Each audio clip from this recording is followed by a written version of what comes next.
Chers frères et sœurs en Christ, notre méditation de la parole de Dieu aujourd'hui est tirée de l'Épître aux Corinthiens, 2 Corinthiens chapitre 1, verset 8 à 11. Nous allons prendre spécialement le verset 10 et 11.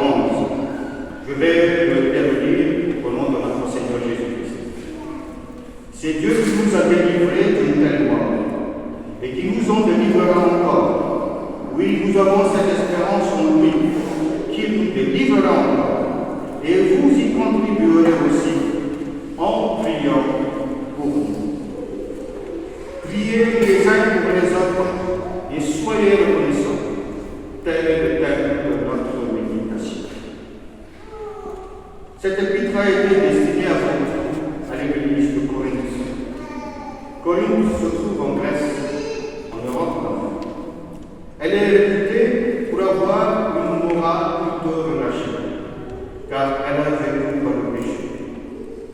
La population pratique sans gêne l'inceste, toutes sortes d'adultères et de fornication. C'est pourquoi l'expression « vivre à la corinthienne » est devenue synonyme de vie de débauche. Malgré cette bassesse de l'état d'esprit des Corinthiens, au moins pour certains d'entre eux, quelques membres de l'Église, dirigés par Apollos, Priscille et Aquila aussi, ont pensé à l'apôtre Paul et à ses souffrances. Ces personnes ont prié pour lui, surtout quand il était en difficulté. L'apôtre Paul a connu effectivement beaucoup de difficultés et de souffrances durant ses missions. Il l'a bien signifié au verset 8. Nous voulons que vous sachiez, frères et sœurs, à quelle détresse nous avons été confrontés. Le poids en a été si lourd, si insupportable, que nous désespérions de conserver la vie. Mais malgré la gravité des dangers et la douleur de ses souffrances, il en est sorti vainqueur grâce à Dieu. Voici ce qu'il a dit au verset 10. C'est Dieu qui nous a délivrés d'une telle mort.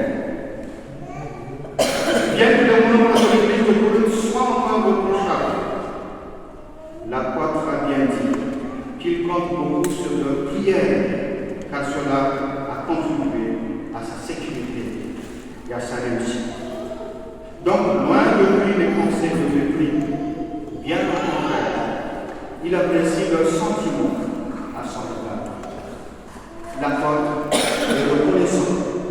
Et il a bien exprimé au verset 11. Oui, nous avons cette espérance que Dieu nous délivrera encore, car vous y contribuerez aussi en priant pour nous. Apparemment, ce que ces membres ont fait n'est rien du tout par rapport aux souffrances dont l'apôtre Paul a enduré. C'est plutôt à lui que l'on devrait reconnaissance, n'est-ce pas? Mais c'est lui qui est reconnaissant ici envers ses intercesseurs. Quelle bonne leçon! Et c'est ce que nous allons apprendre aujourd'hui de l'apôtre Paul. Chers frères et sœurs, c'est facile en effet d'être indifférent à l'Église et critiquer gratuitement après ceux qui ont servi. Apprenons plutôt à être reconnaissants, tout en participant aussi aux activités de l'Église. C'est facile de haïr une personne et de la dénigrer.